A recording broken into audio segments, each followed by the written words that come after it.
ಏನು ಅಂದ್ರೆ, ನಾನು ಹೈಗ್ರೀವ ದೇವ್ರ ಗುಡಿಗೆ ಹೋಗೋದು ಬರೋದು ಈ ರಾಮದೇವ್ರ ಪೂಜಾ ಕಾಲಕ್ಕೆಲ್ಲ ನೋಡ್ತಾ ಇದ್ದೆ. ಅವು ಹೈಗ್ರೀವ ದೇವ್ರನ್ನ ಮ್ಯಾಲೆ ಕೂಡಿಸ್ಬಿಟ್ಟಾರಿ ಸ್ವಾಮಿಗಳು. ಎಷ್ಟು ಮೆಟ್ಲವ ಅಂತ ನಾನು ಒಂದು 3-4 ಸರ್ತಿ ಎಣಿಸಿದ್ರಿ. ಒಂದೇ ಸರ್ತಿ ಎಣಿಸಿರ್ಲಿ, ಕೆಲವೊಮ್ಮೆ ಲೆಕ್ಕ ತಪ್ತಿರ್ತಾವ್ರಿ, ಯಾರ ಮಾತಾಡಿಸ್ತಿರ್ತಾರ, ಬರ್ತಿರ್ತಾರೆ, ನೋಡ್ತಿರ್ತಾರೆ ಅಂತ ತಿಳ್ಕೊಂಡು ಕೆಳಗಿಂದ ಒಂದು ಸರ್ತಿ ಮ್ಯಾಲ ತನಕ ಹೋದೆ, ಮ್ಯಾಲಿಂದ ಮತ್ತೆ ತೆಳಗೆ ಬಂದೆ. ಹಿಂಗೆ 2-3 ಸರ್ತಿ ಮಾಡಿದ್ಮೇಲೆ ಏನು ಲೆಕ್ಕ ಸಿಕ್ತು ಬರೋಬ್ಬರಿ ಅಂದ್ರೆ 24 ಮೆಟ್ಲವರಿ ಸರಿಯಾಗಿ. 24 ಮೆಟ್ಲ ಆದ್ಮೇಲೆ ಹೈಗ್ರೀವ ದೇವ್ರು ಕೂತ್ಕೊಂಡಾರ. ನಾನು ವಿಚಾರ ಮಾಡಿದೆ, ಸ್ವಾಮಿಗಳು ಹಿಂಗ್ಯಾಕೆ ಮ್ಯಾಲ ಕೂಡಿಸಿದ್ರು. ಪಾಪ ಕೆಲವರಿಗೆಲ್ಲ ಏನಾಗ್ತಾವ್ರಿ, ಮಂಡಿ ನೋವು, ಮೊಣಕಾಲು ನೋವು, ಮೈಕೈ ನೋವು ಎಲ್ಲ ನೋವು ಇರ್ತಾವ್ರಿ. ಏಳ್ಲಿಕ್ಕಾಗಂಗಿಲ್ಲ, ಬಿಡ್ಲಿಕ್ಕಾಗಂಗಿಲ್ಲ, ಹೋಗ್ಲಿಕ್ಕಾಗಿಲ್ಲ, ಬರ್ಲಿಕ್ಕಾಗಿಲ್ಲ. ಅಷ್ಟು ಎತ್ತರದ ಮೇಲೆ ಯಾಕೆ ಕೂಡಿಸ್ಬೇಕಾಗಿತ್ತು ಸ್ವಾಮಿಗಳು? ತಕ್ಷಣ ಉತ್ತರ ನಾವು ಕೊಡ್ತೀವಿ, ಇಲ್ಲ ಬಿಲ್ಡಿಂಗ್ ಹಂಗದ ಹಂಗೆಲ್ಲ ಇರಂಗಿಲ್ರಿ ಅವೆಲ್ಲ. ಅದಕ್ಕೊಂದು ಬೇರೆ ವ್ಯವಸ್ಥೆ ಇರ್ತದೆ ನೋಡ್ರಿ. ಎಲ್ಲೇ ದೇವರ ನೀವು ನೋಡ್ಕೋತ ಬರ್ರಿ, ಎಲ್ಲರೂ ಎತ್ತರದ ಮೇಲೆ ಕೂತದ್ದೇ. ತಿರುಪತಿಯ ಶ್ರೀನಿವಾಸನನ್ನು ನೋಡ್ರಿ, ಅವರು ಬೆಟ್ಟದ ಮೇಲೆ ಕೂತ್ಕೊಂಡಿದ್ದಾರೆ. ಮೂಲತಃ ಹೈಗ್ರೀವ ದೇವರು ವಸುಧಾರ ಎತ್ತರದ ಬೆಟ್ಟದ ಮೇಲೆ ಕೂತಿದ್ದಾರೆ. ಬದ್ರಿನಾರಾಯಣ ಎತ್ತರದ ಬೆಟ್ಟದ ಮೇಲೆ ಕೂತಿದ್ದಾನೆ. ಕಂಚಿ ವರದರಾಜ ಎತ್ತರದ ಬೆಟ್ಟದ ಮೇಲೆ ಕೂತಿದ್ದಾನೆ. ಇಷ್ಟೆಲ್ಲ ಭಗವದ್ ರೂಪಗಳ ಮೇಲೆ ಕೂತಿರುವಾಗ ಧಾರವಾಡದ ಹೈಗ್ರೀವ ದೇವರು ಅವರು ತೆಳಗೆ ಕೂಡ್ಲಿಕ್ಕೆ ತಯಾರಿಲ್ಲ, ಅವರು ಕೂಡ ಮೇಲೆ ಕೂತ್ಕೊಂಡಿದ್ದಾರೆ. ಎಷ್ಟು ಮೇಲೆ ಕೂತಿದ್ದಾರೆ ಅಂದ್ರೆ 24 ಮೆಟ್ಲುಗಳನ್ನು ಏರಿ ಮೇಲೆ ಕೂತಿದ್ದಾರೆ. ಯಾಕೆ ಅಂದ್ರೆ 24 ತತ್ವಗಳು ಪ್ರಕೃತಿಯದು. ಆ ಯಾವ ತತ್ವಗಳು ನನಗೇನು ಮಾಡೋದಿಲ್ಲ, ಪ್ರಕೃತಿಯ ಬಂಧನ ಇಲ್ಲ ಅಂತ ತಿಳಿಸುವುದಕ್ಕಾಗೇನೆ ಅಷ್ಟು ಮೇಲೆ ಕುಳಿತುಕೊಂಡಿದ್ದಾನೆ. ಮಹಾಸ್ವಾಮಿಗಳವರಲ್ಲಿ ಮೇಲೆ ಕೂಡಿಸಿ ಭಗವಂತ ಪ್ರಕೃತಿಯಿಂದ ಅತೀತ ಅಂತ ತಿಳಿಸಿಕೊಟ್ಟಿದ್ದಾರೆ.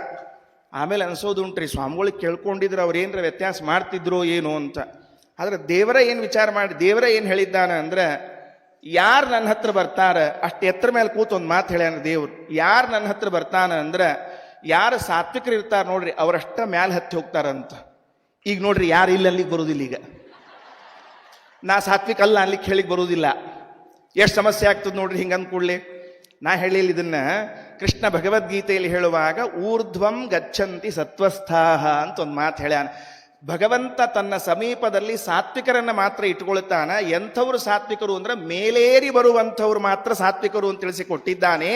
ಅದಕ್ಕೇನೋ ಎನ್ನುವಂತೆ ನಮ್ಮ ಮಹಾಸ್ವಾಮಿಗಳವರು ಹೈಗ್ರೀವ ದೇವರನ್ನ ಅಷ್ಟು ಎತ್ತರದ ಮೇಲೆ ಕೂಡಿಸಿದ್ದಾರೆ.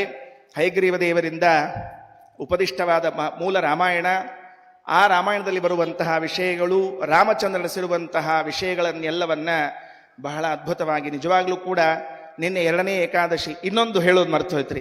ಹೇಳೋ ಕಾಲಕ್ಕೆ ಹೆಂಗೂ ಇನ್ನೊಂದು ಹೇಳಿ ಮುಗಿಸ್ಬಿಡ್ತೀನಿ ರೀ, ಯಾಕಂದ್ರೆ ಮತ್ತೆ ನಾಳೆ ನಮ್ಗೆ ಬರೋ ತನಕ ಟೈಮ್ ಇರ್ತದೆ. ಈ ಊರಿಗೆ 2 ಹೊಸದ ಆವಿಷ್ಕಾರಗಳಾಯಿತು. ಈ ಊರಿನ ಭಾಗ್ಯ, ಧಾರವಾಡದ ಭಾಗ್ಯ. ಒಂದು, ಈ ಊರಿನಿಂದ ಪ್ರಾರಂಭವಾದದ್ದು ಪಾದಕಾ ಮಹಾಸಮಾರಾಧನೆ. ಈ ಊರಿನಲ್ಲೇ ಪ್ರಾರಂಭ ಆಯಿತು. ಧಾರವಾಡದಲ್ಲಿ 2012ನೇ ಇಸ್ವಿಗೆ ಪಾದಕಾ ಮಹಾಸಮಾರಾಧನೆ ಪ್ರಾರಂಭವಾದ ಊರು ಮೊದಲನೆಯದ್ದಾದರೆ, ನಾವು ಇತಿಹಾಸವನ್ನು ತೆಗೆದು ನೋಡ್ತಾ ಬಂದಿದ್ರೆ ಒಂದೊಂದನ್ನು ಪ್ರಾರಂಭ ಮಾಡಿದವರಿಗೆ ಅದರ ಪಿತಾಮಹರು ಅಂತ ಕರೆಯುವಂತಹ ಸಂಪ್ರದಾಯ ಉಂಟು.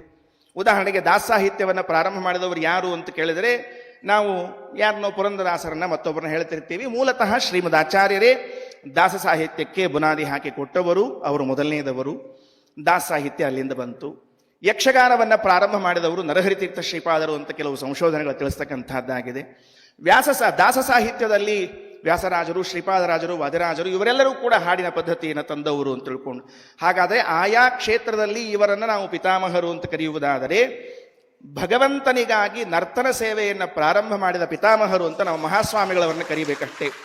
ಇವತ್ತಿನವರೆಗೂ ಕೂಡ ಇತಿಹಾಸದಲ್ಲಿ ಯಾವ ಸನ್ಯಾಸಿಗಳು ಎದ್ದು ನಿಂತು ನರ್ತನ ಮಾಡಿರುವಂತಹದ್ದು ದಾಖಲೆಯೇ ಆಗಿಲ್ಲ. ನಮ್ಮ ಮಹಾಸ್ವಾಮಿಗಳವರೇ ಮೊದಲೇ ಮಾಡಿದ್ದು, ಅದು ಕೂಡ ಈ ಧಾರವಾಡ ನಗರದಲ್ಲೇ ಆದದ್ದು ಅನ್ನೋದು ನಮ್ಮ ಊರಿನ ಹೆಗ್ಗಳಿಕೆ. ಇನ್ಯಾವ ಊರಿನಲ್ಲಿ ಇಲ್ಲ ಈ ಊರಿನ ಹೆಗ್ಗಳಿಕೆ. ಬೇರೆ ಊರುಗಳಲ್ಲಿ ಏಕಾದಶಿ ದಿವಸ ಹರಿವಾಣ ಸೇವೆ ದಿವಸ ಮಾಡ್ತಾ ಇದ್ರು ಕೂಡ ನಿನ್ನೆ ದಿವಸ ಎಲ್ಲರನ್ನ ಎಬ್ಬಿಸಿ ನಿಲ್ಲಿಸಿ ನರ್ತನೆ ಮಾಡಿಸುವ ಜೊತೆಗೆ ತಾವು ನಿಂತುಕೊಂಡು ಮಾಡಿದ್ದಾರೆ. ಇದು ನಮ್ಮ ಧಾರವಾಡದ ಸೌಭಾಗ್ಯ. ಇಂತಹ 2 ಸೌಭಾಗ್ಯಗಳನ್ನು ಕಣಿಸಿರುವಂಥವರು ಮಹಾನುಭಾವರು ನಮ್ಮ ಮಹಾಸ್ವಾಮಿಗಳವರು. ಅವರ ಮುಖದಿಂದ ನಾವು ರಾಮಾಯಣ ಮಹಾಭಾರತ ಯಾವುದು ಕೇಳಿದರೂ ಅಷ್ಟೇ ಸೊಗಸು, ಎಷ್ಟು ಕೇಳಿದ್ರೂ ತೃಪ್ತಿ ಆಗುವುದಿಲ್ಲ. ಇರುವಂಥ ಒಂದು ವಾಕ್ಯ, ತೃಣಾನಿ ಭೂಮಿ ಹೃದಕಂ ವಾಕ್ಚತುರ್ಥಿ ಚ ಸೂನೃತ ಏತಾನಿತು ಸತಾಂಗೇಹೆ ನೊಚ್ಛಿದ್ಯಂತೆ ಕದಾಚನ ಅಂತನ್ನುವಂತಹ ಒಂದು ವಾಕ್ಯ. ಇದನ್ನ ವಾಕ್ಯವನ್ನು ನಾವು ಅನೇಕ ಬಾರಿ ಪುರಾಣದಲ್ಲಿ ಹೇಳಿರ್ತೇವೆ. ಆದರೆ ಮಹಾಸ್ವಾಮಿಗಳವರ ಮುಖಾರವಿಂದ ಬರುವಾಗ ಅದು ಎಷ್ಟು ಅದ್ಭುತವಾದದ್ದು. ತೃಣಾನಿ ಭೂಮಿ ಹೃದಕಂ, ಭೂಮಿ ಮನೆಗೆ ಸಜ್ಜನರು ಬಂದಾಗ ಇರ್ಲಿಕ್ಕೆ ಜಾಗ ಕೊಡಬೇಕು ಅಂತ ಇಷ್ಟಿದೆ. ರಾಮನ ಚಿಂತನೆಯನ್ನು ಮಾಡುವಾಗ ಧರ್ಮಜ್ಞ ಅಂತನ್ನೋ ವಾಕ್ಯವನ್ನು ಇಟ್ಟುಕೊಂಡು ಧರ್ಮವನ್ನ ಮಾಡ್ತಾನೆ, ತಿಳಿಸ್ತಾನೆ ಅಂತ ಹೇಳುವಾಗ ಧರ್ಮ ಮಾಡುವನು ಯಾರು ಅಂದ್ರೆ ಧರ್ಮ ಹಯಗ್ರೀವ ದೇವರು. ಆ ಹಯಗ್ರೀವ ದೇವರು ಈ ಭೂಮಿಯನ್ನು ನಿರ್ಮಾಣ ಮಾಡಿ ನಮ್ಮೆಲ್ಲರಿಗೂ ಕೂಡ ಸಾತ್ವಿಕರು ಸಜ್ಜನರು ಹೇಗೆ ಆತಿಥ್ಯವನ್ನು ನಡೆಸಬೇಕು ಅಂತ ತಿಳಿಸಿಕೊಟ್ಟ ಅನ್ನುವ ವಿಷಯವನ್ನು ಪ್ರಾರಂಭ ಮಾಡ್ತಾ ಇದ್ದಾರೆ. ನಿಜವಾಗಲೂ ನಮ್ಮ ಜೀವನದಲ್ಲಿ ಇಂಥ ಅದ್ಭುತವಾದ ಉಪನ್ಯಾಸವನ್ನೇ ನಾವು ಕೇಳಿಲ್ಲ, ಅನುಗ್ರಹ ಸಂದೇಶವನ್ನೇ ಕೇಳಿಲ್ಲ. ಅಷ್ಟು ಪರಮಾದ್ಭುತವಾದ ಉಪನ್ಯಾಸವನ್ನು ಮಹಾಸ್ವಾಮಿಗಳವರು ಮಾಡ್ತಾ ಇದ್ದಾರೆ. ಅವರಲ್ಲಿ ಕರಜೋಡಿಸಿ ಶಿರವಾಗಿ ಕೇಳಿಕೊಳ್ಳುವುದು ಇವತ್ತಿನ ದಿವಸವೂ ಕೂಡ ನಮಗೆ ಇನ್ನಿಷ್ಟು ಹಯಗ್ರೀವ ದೇವರ ಮಹಿಮೆಯನ್ನು ಉಪದೇಶ ಮಾಡಬೇಕು ಅಂತ